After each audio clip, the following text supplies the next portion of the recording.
Chào quý vị, tôi là Quang Huy và quý vị đã cùng quay trở lại với điểm tin quốc tế trên các nền tảng của FBNC. Mở đầu bản tin ngày hôm nay sẽ là phần điểm nóng trong ngày cùng FBNC.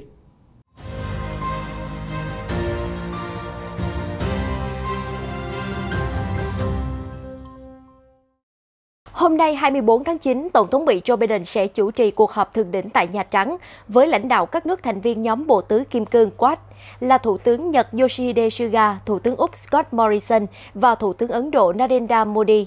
Đây được xem là một trong những sự kiện ngoại giao quan trọng nhất đối với ảnh hưởng của nước Mỹ tại châu Á trong thời gian tới. Cuộc gặp diễn ra vào thời điểm chính sách của Mỹ đang xoay chuyển mạnh mẽ. Vì thế, một số chuyên gia nhận định việc nhóm Bộ Tứ chọn làm gì trong tương lai sẽ càng đóng vai trò quan trọng hơn bao giờ hết. Ông Malcolm Davis, nhà phân tích tại Viện Chính sách Chiến lược Úc, nhận định với đài CNN rằng nhóm Bộ Tứ không phải là một phiên bản NATO châu Á, nhưng rõ ràng là đang hướng đến hợp tác an ninh sâu rộng hơn. Đồng tình với ý kiến này, một số chuyên gia còn cho hay, với một Trung Quốc trở nên ngày càng quyết đoán, hung hãn, thì mặt trận quân sự sẽ tiếp tục là sàn đấu khốc liệt giữa Trung Quốc và nhóm Bộ Tứ, cũng như các nước cùng chung chí hướng. Theo bà Bonnie Lin, giám đốc dự án quyền lực Trung Quốc tại Trung tâm Nghiên cứu Chiến lược và Quốc tế CSIS, chính việc Bắc Kinh trở nên mạnh bạo hơn tạo điều kiện cho các nước tập hợp để chống lại Trung Quốc. Ví dụ gần đây nhất là quan hệ đối tác quân sự giữa Mỹ, Anh và Úc có tên gọi AUKUS được công bố vào tuần trước. Ông Michael Green, Phó Chủ tịch cấp cao về châu Á tại CSIS còn nhận định, tôi nghĩ nước Anh rất muốn hợp tác với Quad và thỏa thuận tàu ngầm với Mỹ vừa qua là một minh chứng. Thậm chí những nước như Canada, Hà Lan hay New Zealand cũng có thể sẽ muốn bắt tay với Bộ Tứ, ông Green nói thêm. Trong khi đó, các cuộc giao tranh ở biên giới của Trung Quốc với Ấn Độ, cũng như động thái xây dựng các cảng ở Ấn Độ Dương, đã khiến New Delhi trở nên tích cực hơn đối đầu với Bắc Kinh. Giới quan sát cho rằng việc Bộ Tứ sẵn sàng hợp tác sâu rộng đến đâu để đối phó với mối đe dọa trên còn tùy thuộc vào New Delhi, vốn trước đây vẫn chưa bày tỏ rõ lập trường tham gia nhóm. Richard Rosso, cố vấn cấp cao về quan hệ Mỹ-Ấn tại CSIS nhận xét, viễn cảnh tương lai có thể sẽ là trong các cuộc tập trận Malabar mà Ấn Độ đăng cai, không chỉ có các thành viên Bộ Tứ mà còn Hải quân Hoàng gia Anh, Canada hay Hà Lan, v.v. Bên cạnh các yếu tố trên, một trong những điểm chính có thể được đặt trên bàn thảo luận trong cuộc gặp lần này là vấn đề Đài Loan. Theo đài CNN cho hay, Bắc Kinh trong năm qua đã tăng cường hoạt động quân sự răn đe Đài Loan và thề sẽ thu hồi hòn đảo bằng vũ lực nếu cần thiết. Tuy nhiên, tham vọng đó đang gặp nhiều trở ngại. Không chỉ có Mỹ mà Úc và Nhật Bản gần đây cũng lên tiếng ủng hộ Đài Bắc. Hồi tháng 7 vừa qua, Phó Thủ tướng Nhật Bản Taro Aso phát biểu rằng Tokyo nên hợp lực với Washington để bảo vệ hòn đảo khỏi bất kỳ cuộc xâm lược nào. Chưa dừng lại ở đó, vào tháng 8, lần đầu tiên các quan chức cấp cao của Bộ Tứ đã đưa ra một tuyên bố nhấn mạnh tầm quan trọng của hòa bình và an ninh ở eo biển Đài Loan. Theo chuyên gia Bonnie Glaser, từ tuyên bố trên cho thấy Đài Loan tiếp tục là vấn đề then chốt trong chính sách của Bộ Tứ. Điều này báo hiệu New Delhi có thể tung ra một bước đi mạnh mẽ bất ngờ. Bắc Kinh đã nghe tiếng nói ủng hộ từ Úc và Nhật Bản nhưng chưa bao giờ từ Ấn Độ. Tôi nghĩ đó sẽ là một lời cảnh báo đối với Trung Quốc, bà Glaser cho hay. Một Bộ Tứ thống nhất có thể ngăn chặn bất kỳ hành động gây hấn nào của Bắc Kinh đối với Đài Loan. Thế nhưng giới phân tích nhận định thông điệp của nhóm Quad sẽ khá cẩn trọng, không để quá khiêu khích, tránh dẫn đến những cuộc đụng độ không mong muốn. Chúng tôi sẽ tiếp tục cập nhật những điểm nóng khác trong các bản tin tiếp theo. Còn bây giờ là phần điểm tin nhanh về tình hình chính trường thế giới trong vòng 24 giờ qua. Thưa quý vị, có đến 24 chiến cơ Trung Quốc xâm phạm vùng nhận dạng phòng không của Đài Loan vào hôm qua. Theo chuyên gia, đợt rình rập này nhằm thu thập dữ liệu điện tử và răn đe Đài Loan khi hòn đảo nộp đơn xin gia nhập Hiệp định Đối tác Toàn diện và Tiến bộ Xuyên Thái Bình Dương CPTPP. Giữa lúc đó, Không quân Mỹ cũng đã vừa cử 2 máy bay vận tải lớn đến khu vực, cụ thể là ở căn cứ phía tây thủ đô Tokyo của Nhật Bản để thực hiện nhiệm vụ bảo trì và huấn luyện. Từ căn cứ Nhật Bản, Mỹ có thể sẽ can thiệp nhanh chóng hơn nếu xung đột bùng nổ ở eo biển. Được biết rằng cặp đôi vận tải cơ C-5M Super Galaxy được mệnh danh là lực sĩ bay. Hoàn Cầu Thời báo đưa tin 3 chiến hạm Trung Quốc và 2 hộ vệ hạm Singapore vừa qua đã diễn tập trung tại khu vực phía Nam Biển Đông. Bộ Quốc phòng Singapore cho biết rằng cuộc diễn tập chung với Trung Quốc là hoạt động thông thường, củng cố tình hữu nghị với lực lượng hải quân nước ngoài. Triều Tiên vừa đáp lại lời kêu gọi tuyên bố kết thúc chiến tranh Triều Tiên của Hàn Quốc. Theo hãng tin KCNA, Bình Nhưỡng cho rằng bây giờ là quá sớm để làm điều đó và không có gì đảm bảo Mỹ sẽ ngưng các chính sách thù địch với Triều Tiên nếu tuyên bố kết thúc chiến tranh. Cũng tại khu vực châu Á, người đứng đầu cơ quan nhân quyền Liên Hiệp Quốc Michelle Bachelet mới đây cũng đã cảnh báo Myanmar đang đối mặt với nguy cơ xảy ra nội chiến trong bối cảnh cuộc đối đầu giữa phe nổi dậy và chính quyền quân sự đang ngày càng leo thang. Bà nói cộng đồng quốc tế không còn nhiều thời gian để ngăn chặn một cuộc xung đột rộng lớn hơn ở Myanmar. Trong một diễn biến khác về căng thẳng ở vùng Biển Đông, Bộ Ngoại giao Việt Nam ngày hôm nay đã lên tiếng phản đối hành động xâm phạm chủ quyền Việt Nam sau khi Trung Quốc đưa vận tải cơ Y-20 hạ cánh trái phép xuống Trường Sa. Người phát ngôn Bộ Ngoại giao Lê Thị Thu Hằng khẳng định Việt Nam yêu cầu Trung Quốc tôn trọng luật pháp quốc tế, chấm dứt ngay và không tái diễn những hoạt động tương tự. Chuyển sang tình hình ở khu vực khác, vừa qua Bộ Quốc phòng Nga thông báo hạm đội Biển Đen của nước này đã tiến hành tập trận trên Biển Đen. Và đáng chú ý là sự kiện diễn ra cùng lúc với Mỹ và các nước NATO đang tổ chức tập trận chung tại Ukraine, dự kiến kéo dài đến ngày 1 tháng 10. Sau khi phụ tá cấp cao của Tổng thống Ukraine Volodymyr Zelensky vừa bị ám sát hụt, Quốc hội Ukraine đã thông qua đạo luật ra lệnh cấm các nhà tài phiệt tham gia chính trường.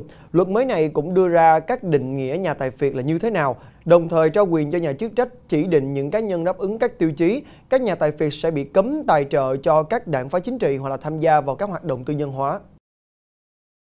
Thưa quý vị, Nhà Trắng mới đây đã bắt đầu thông báo với cơ quan chuẩn bị cho khả năng đóng cửa chính phủ nếu dự luật ứng phó tạm thời không được thông qua vào ngày 30 tháng 9. Quốc hội Mỹ đang tranh cãi căng thẳng để xử lý nhiều hàng chót cho một loạt ưu tiên lập pháp, chẳng hạn như là việc thông qua dự luật ngân sách ứng phó tạm thời, xem xét khoản cứu trợ thảm họa, cũng như là ngân sách để hỗ trợ sơ tán người dân Afghanistan.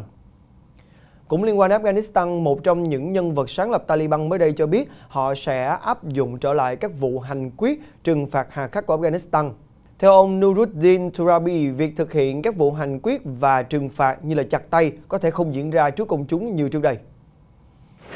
Xin được chuyển sang một số thông tin đáng chú ý khác. Thưa quý vị, Tổ chức Y tế Thế giới WHO vừa khuyến nghị về những loại thuốc tăng kháng thể dùng để điều trị các trường hợp không quá nghiêm trọng của Covid-19.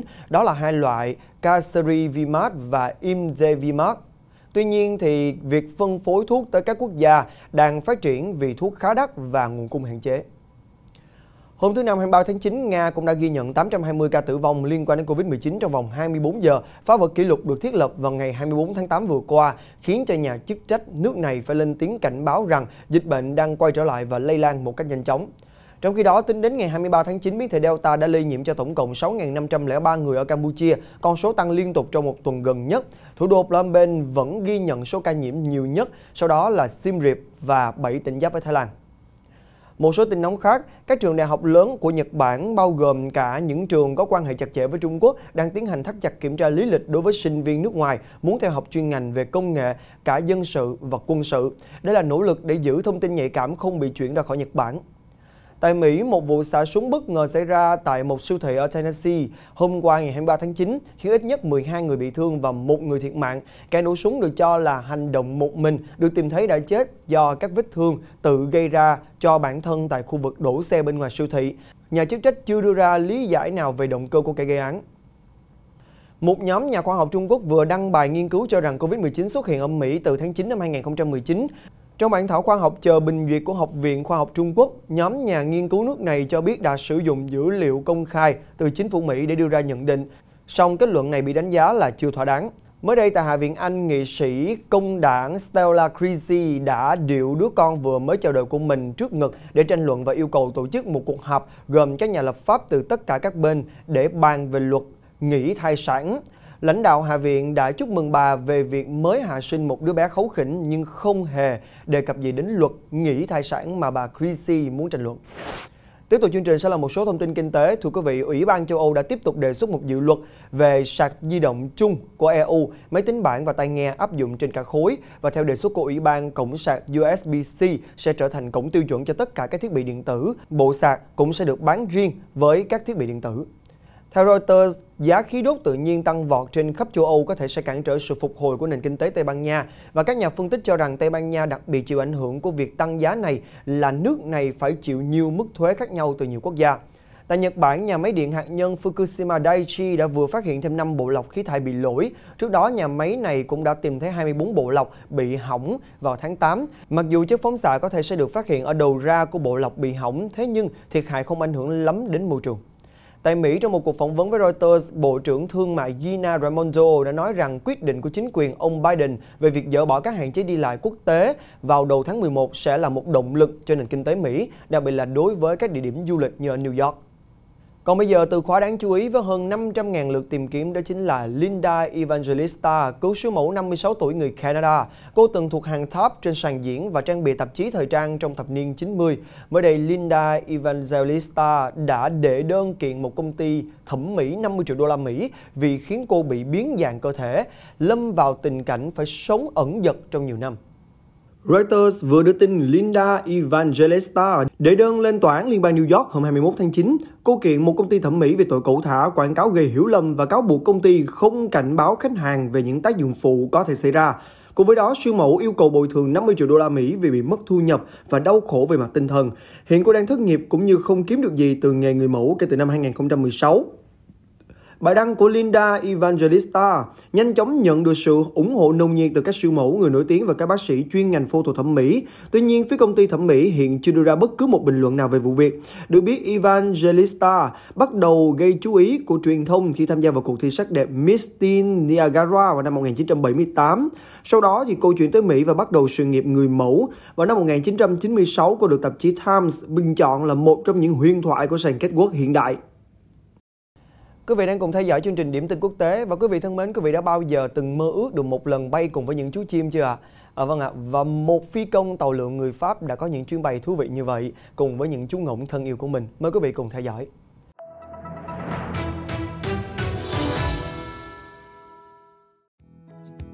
Dominique Cruciani, phi công tàu lượn người Pháp vừa qua đã giúp Nathalie Maniclaire thực hiện mong ước được bay cùng đàn ngỗng trước khi bệnh tật có thể khiến cô không còn được nhìn ngắm cảnh vật xung quanh.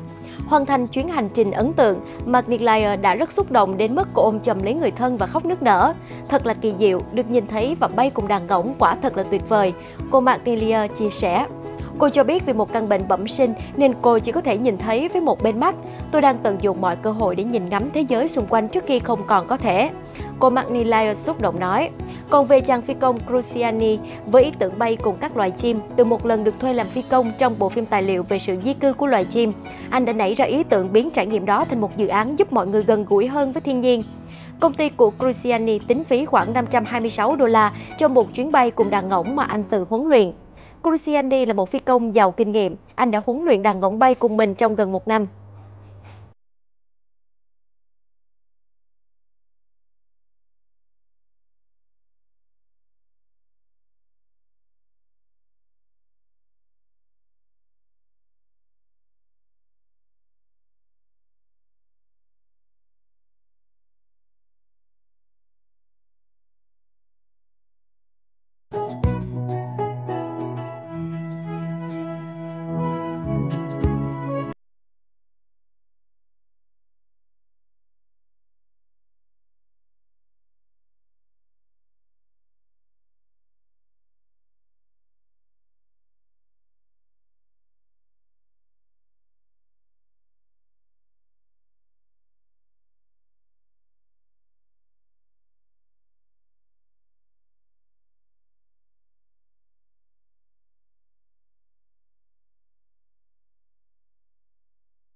Bản tin Điểm tin quốc tế đến đây là kết thúc. Cảm ơn quý vị đã dành thời gian quan tâm theo dõi. Chúc quý vị sẽ có một buổi tối nhiều niềm vui. Xin chào và hẹn gặp lại.